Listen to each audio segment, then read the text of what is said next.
بہرحال ایک آدمی ہے وہ تسبیح پڑھتا ہے، لیکن کسی نے اعتراض کیا کہ تم تسبیح کیوں پڑھتے ہو؟ دیکھو بات یاد رکھو، چھوٹی چھوٹی چیزوں پر جھگڑے نہ کیا کرو۔ افضل یہ ہے کہ آدمی انگلیوں پر پڑھے، لیکن اگر تسبیح پر بھی پڑھے تو یہ اعلی ذکر ہے، جیسے لاؤڈ سپیکر ہے۔ اب حضور کے زمانے میں تو نہیں تھا، لیکن آلت الصوت ہے، اس سے آواز دور پہنچ جاتی ہے تو لوگوں کی نمازیں۔ اسی طرح تسبیح ہاتھ میں ہو تو آدمی کچھ نہ کچھ پڑھ لیتا ہے، اور اگر نہ ہو تو چپ کر کے بیٹھا رہتا ہے۔ تو اس لیے اگر کوئی تسبیح بھی پڑھتا ہے تو جائز ہے، افضل ہے کہ انگلیوں پر پڑھا جائے۔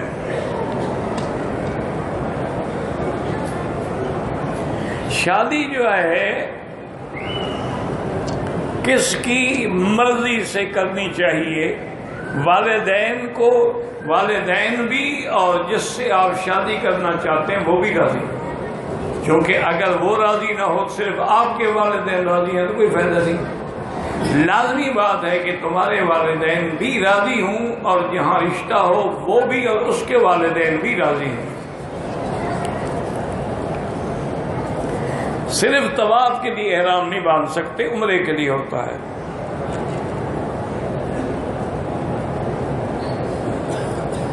کہتے ہیں جی کہ بہت سارے لوگ ایسے ہیں جو سید کے علاوہ رشتہ نہیں دیتی، غلط بات ہے۔ سید تو یاد رکھو کوئی ذات بھی نہیں ہے، اصل تو قوم قریش ہے۔ سید مانا سردار، چونکہ حضور نے فرمایا کہ انا سید ولد آدم، میں آدم کی اولاد کا سردار ہوں، تو جن کی نسبت حضور کے خاندان سے ہوگی وہ بھی سردار ہوگا۔ یا جیسے فرمایا کہ سیدہ شباب اہل الجنت الحسن والحسین، قیامت والے دن نوجوانوں کے سردار حسن حسین ہوں گے۔ جیسے فرمایا سیدۃ النساء فاطمۃ الزہرا، جنت میں عورتوں اور خواتین کی سردار جو ہے سیدہ فاطمہ ہوگی رضوان اللہ علیہم، اور جو بڑے ہیں ان کے سردار ابو بکر و عمر ہوں گے۔ تو سید مانا سردار ہے۔ اصل حضور کی ذات بھی قریش ہے اور ہاشمی ہے، باقی کسی غیر سید سے رشتہ کرنا کوئی حرج نہیں۔ سرکار دو عالم نے اپنی 2 بیٹیاں دی ہیں حضرت عثمان کو، تو حضرت عثمان تو بنو امیہ سے تھے، وہ تو نہ قریشی تھے نہ ہاشمی تھے۔ تو اگر حضور کی بیٹیوں کا نکاح ہو سکتا ہے تو دوسروں کا بھی ہو سکتا ہے۔ یہ بات علماء نے لکھا ہے کہ آدمی کوشش کرے کہ خاندان برابر کا ہو، اس کو کہتے ہیں کفر، یعنی ہر لحاظ سے برابری ہو تو پھر وہ رشتہ نبھتا ہے۔ اگر ایک اعلیٰ خاندان ہے ایک کم ہے تو پھر بڑی مشکل ہو جاتی ہے۔ جیسے حضور پاک نے اپنی پھوپھی بی بی زینب کا نکاح حضرت زید سے کر دیا، تو حضرت زید کو ہمیشہ ان کی بیوی کہتی تھی کہ میں تمہارے ساتھ نکاح کرتی، تم تو ایک غلام ہو، یہ تو حضور کا حکم تھا، میں نے انکار نہیں کیا، ورنہ میں تمہارے ساتھ نکاح نہ کرتی۔ انہوں نے کئی دفعہ حضور کو شکایت کی، آخر نتیجہ کیا نکلا؟ طلاق ہو گئی۔ تو اس لیے اگر برابر کے خاندان ہوں تو بڑی اچھی بات ہے۔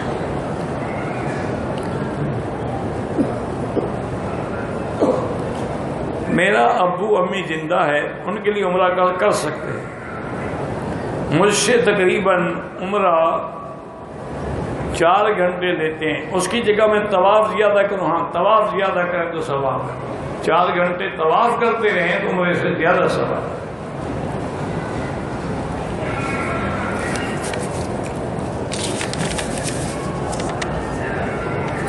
غیر مسلم جیسے انڈیا میں ہمارے مسلمانوں کے بھی ہندوؤں کے ساتھ ہمسایہ گیری ہے، ان کو زمزم دے سکتے ہیں، دے سکتے ہیں، بلکہ تم یہی نیت کر کے دو کہ اللہ ان کو اسلام نصیب فرما۔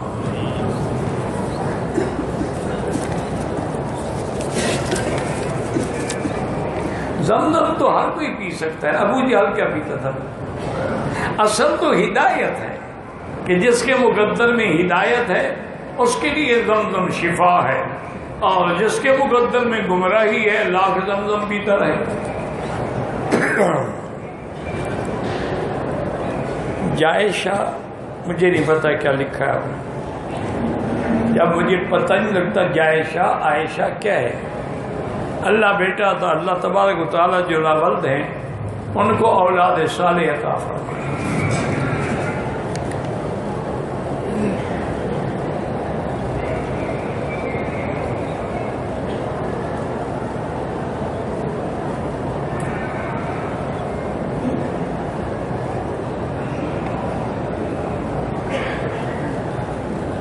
کہتے جی کہ میرے ساتھ ایک عورت تھی، بوڑھی تھی، اس کی طبیعت خراب تھی،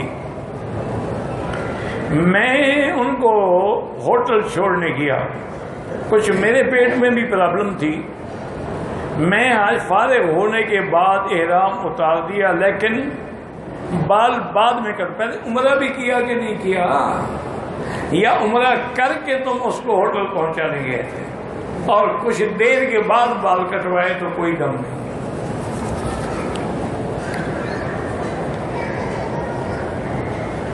مسجد عائشہ سے عمرہ جو ہے، کیا صفا مروہ کیا وہ احرام کی حالت میں؟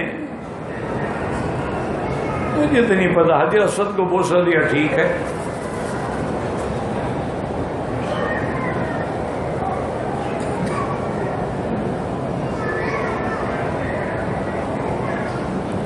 کہتے ہیں جی کہ میرے دانت میں خول ہے، تو اگر کوئی چیز پھنس جائے تو احرام کی حالت میں نکال سکتا ہوں؟ نکال سکتے۔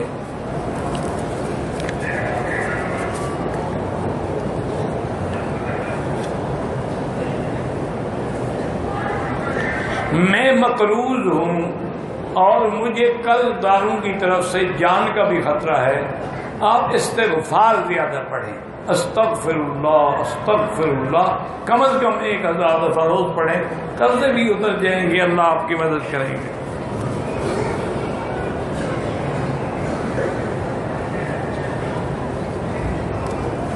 میں نے حج کی درخواست دی، منظور نہیں ہوئی، وسائل بھی نہیں تھے، تو اللہ کی مرضی، پھر درخواست دو، پھر دو، جب اللہ چاہیں گے تو اجازت مل جائے گی۔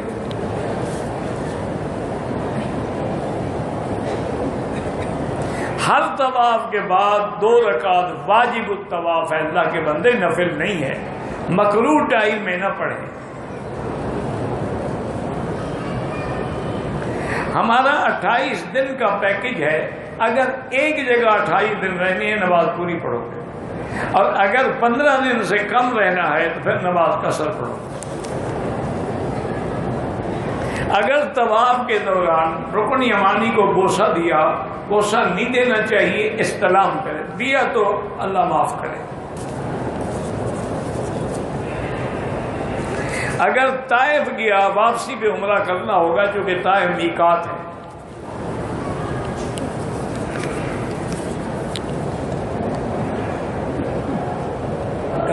واضح لکھا کرو نا، کچھ پڑھا بھی تو جائے۔ اگر سردی کی وجہ سے کوئی آدمی احرام کے اوپر کوئی شال اوڑھ لے، کوئی حرج نہیں۔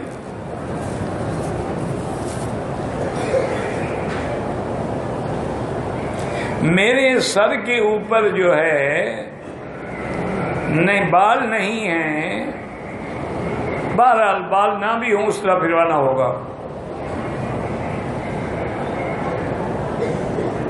کیا کر پتہ نہیں کیا چکر نہ آئے، زمزم پی کے دعا کرو۔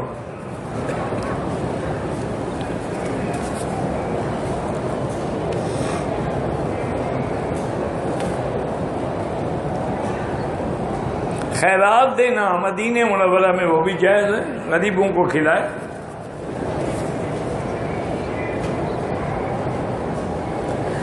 طواف کے اندر اجتبا جو ہے یعنی کندھا نکالنا، وہ تو 7 چکروں میں ہے، لیکن رمل جو ہے وہ 3 چکروں میں ہے۔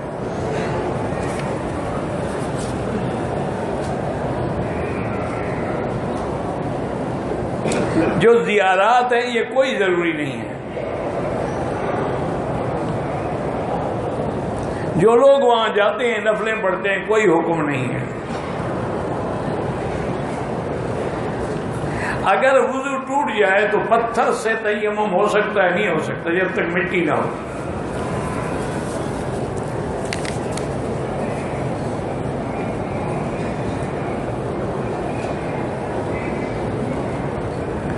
اگر آپ نے طائف جانا ہے تو احرام ضروری ہے، جدہ جانا ہے تو احرام ضروری نہیں۔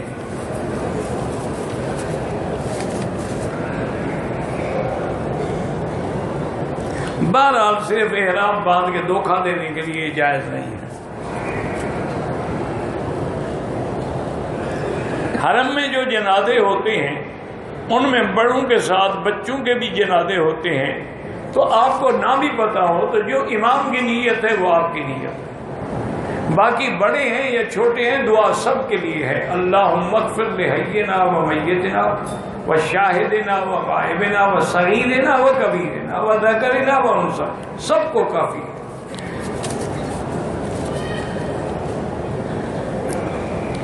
بہرحال اونچی آواز میں جنازہ پڑھنا جو ہے ہم نے تو آج تک نہ کتابوں میں پڑھا ہے نہ سنا ہے، اب کچھ لوگوں نے شروع کیا، اللہ ہدایت دے۔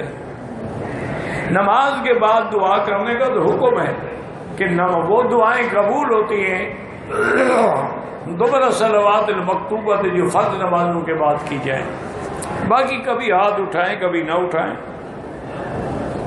مسجد عائشہ سے عمرہ کرنا جائز ہے، بعض لوگ منع کرتے ہیں، ان کی مرضی ہے، بہرحال احناف کے نزدیک اور شوافی کے نزدیک عمرہ کرنا جائز ہے۔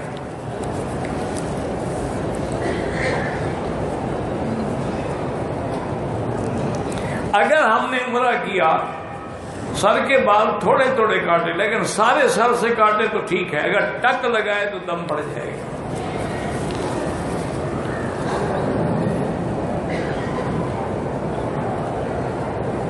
اگر کسی عورت کو لیکوریا کی بیماری ہے وہ طواف کر سکتی ہے، لیکن احتیاط یہ کرے کہ نیچے کوئی بمپر وغیرہ باندھ لے تاکہ وہ کوئی پانی کا قطرہ اللہ کے حرم میں مسجد میں نہ گرے۔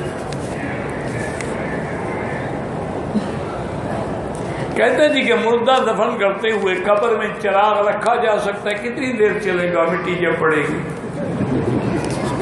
اب عقل ہے یا عقل کے اندھے ہے؟ اصل چراغ نور ایمان ہے، اگر ایمان ہے اور کلمے پہ موت ہے، اللہ ولی الذین آمنوا، اللہ مومنوں کے دوست ہیں، یخرجہم من الظلمات الی النور، ان کو کفر کے اندھیروں سے نور ایمان کی طرف لے آتے ہیں۔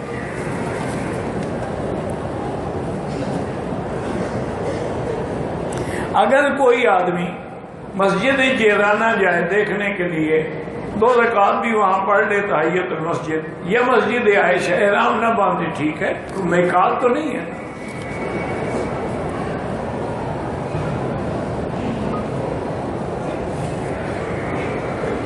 کہتے ہیں جی کہ بچہ اگر پیدا ہو تو اس کے کان میں کون سی اذان دیں؟ جو تمہیں آتی ہو وہ دے دو۔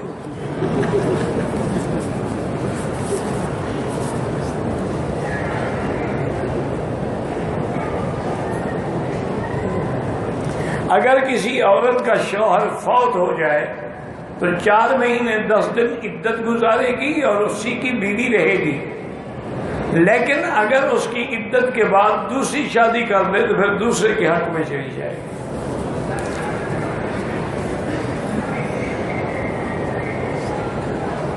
ایک آدمی نے 3 بجے عمرہ ختم کیا، 2 جگہ ٹک لگایا، پھر معلوم ہونے پر حلق کیا، کوئی اس پہ دم نہیں ہے۔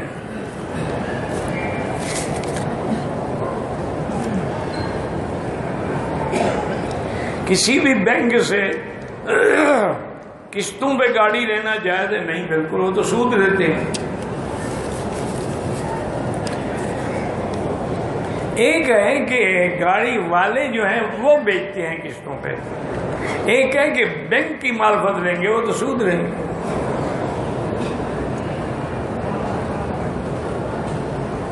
اگر ایک آدمی نے حلق سے پہلے کپڑے پہن لیے لیکن حلق کرایا کہ نہیں، اگر حلق کرایا ہے 1 گھنٹے آدھے گھنٹے کے بعد تو دم نہیں، ورنہ دم ہے۔ امام کے آگے نماز میں کھڑا ہونے سے نماز نہیں ہوتی۔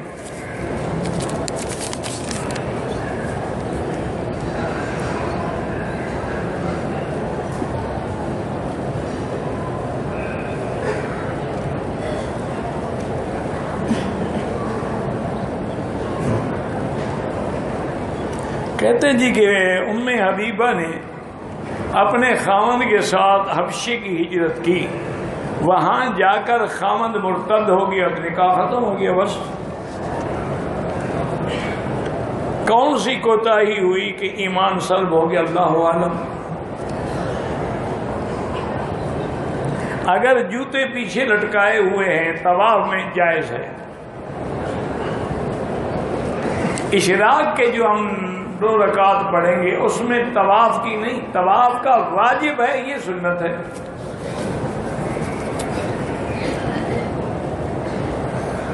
دم واجب ہوتا ہے جب کوئی واجب چھوڑ دیا جائے۔ کتنے بال گرنے، بال گرنے سے نہیں ہوتا، بال اگر کٹ ہو یا خود اپنے توڑو ورنہ تو دم نہیں ہوتا، گر گیا تو گر گیا۔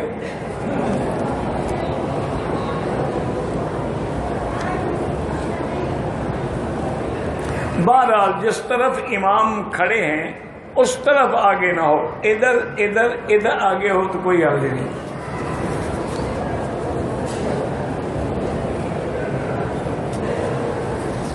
کوئی ایک ہی سوال، اگر عمرے کا طواف ہم کر رہے ہیں، طواف ختم کر کے ایک اور طواف بھی کر لیں، کوئی حرج نہیں، لیکن افضل یہی ہوتا ہے کہ پہلے عمرہ پورا کرو پھر نفلی طواف کرو۔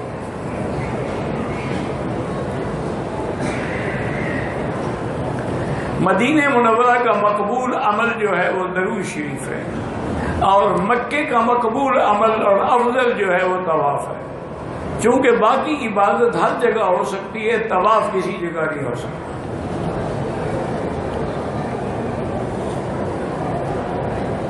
کہتے کہ لوگ وہاں ریاض الجنہ میں اور روضہ مبارک پہ ویڈیو بناتے ہیں، بالکل حرام ہے۔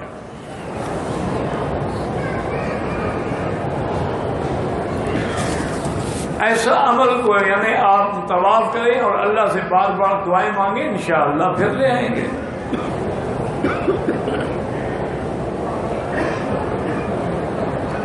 اگر کوئی آدمی یعنی چادریں یہاں باندھ لے لیکن نیت مسجد عائشہ سے کرے، ٹھیک ہے۔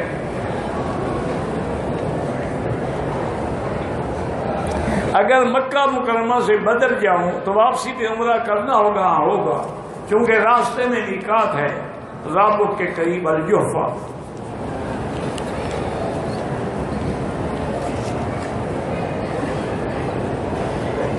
بال کٹوانے سے مراد کینچی سے بھی کٹوا سکتے ہیں اگر بال بڑے ہوں، لیکن سارے سر سے، اور استرا تو استرا ہے، وہ تو افضل ہے حل۔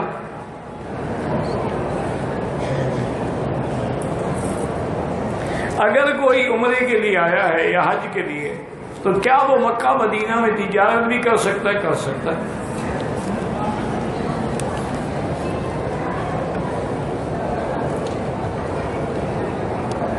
اگر طائف جائیں واپسی پہ احرام ضروری ہے، وہ میقات ہے۔ آپ کے یہاں مجھے نہیں پتا کہ کیا سکیم ہے قسطوں پر بینکوں میں، تو مجھے نہیں پتا، اگر سود آتا ہے تو پھر ناجائز ہے۔ عمرہ کرنے کے بعد میں نے احرام کھول کے کپڑے پہن لیکن فوراً بال کٹوائے، کوئی دم نہیں، لیکن آئندہ نہ کریں۔ اور جو آپ نے بال کٹوانے وہ بھی احرام کی چادریں پہن کے کٹوائیں۔ واللہ اعلم۔ اللہم صلی علی سیدنا محمد وعلی آل سیدنا محمد وبارک وسلم۔ یا حی یا قیوم یا ذا الجلال والاکرام یا ذا الجلال والاکرام یا ذا الجلال والاکرام۔ اللهم فرج هم المهمومين، نفس كرب المكروبين، واقض الدين عن المدينين، واشفنا واشف مرضانا ومرضى المسلمين، واشفنا واشف مرضانا ومرضى المسلمين. اللهم اشفنا واشف مرضانا وارحم موتانا واستجب دعانا ولا تخيب رجاءنا. اللهم انصر الاسلام والمسلمين. اللهم احفظ سائر بلاد المسلمين وهذا البلد الامين فاجعلها آمنا مطمئنا إلى يوم الدين. اللهم انصر المجاهدين الذين يجاهدون في سبيلك لإعلاء كلمتك. اللهم اهلك أعداءك أعداء الدين یا اللہ بیماروں کو شفا عطا فرما، بے حیاؤں کو حیا عطا فرما، بے دینوں کو دین عطا فرما، بے اولادوں کو اولاد صالح عطا فرما، جن کے گھروں میں بچیاں ہیں ان کے رشتے آسان فرما۔ یا الہ العالمین، مسلمان جس ملک میں ہیں، فلسطین میں ہیں، کشمیر میں ہیں، شام میں ہیں، عرب میں ہیں، عجم میں ہیں، ان کی جان مال آبرو عزت کی حفاظت فرما۔ یا اللہ پورے عالم میں جتنی مساجد ہیں، مدارس ہیں، دین کے ادارے ہیں، ان کی حفاظت فرما۔ یا اللہ دین کے کام کرنے والوں کی حفاظت فرما۔ یا الہ العالمین، ہمیں مانگنا بھی نہیں آتا، بغیر مانگے عطا فرما۔ ربنا آتنا فی الدنیا حسنہ وفی الآخرۃ حسنہ وقنا عذاب النار۔ وصلی اللہ تعالی علی خیر خلقہ سید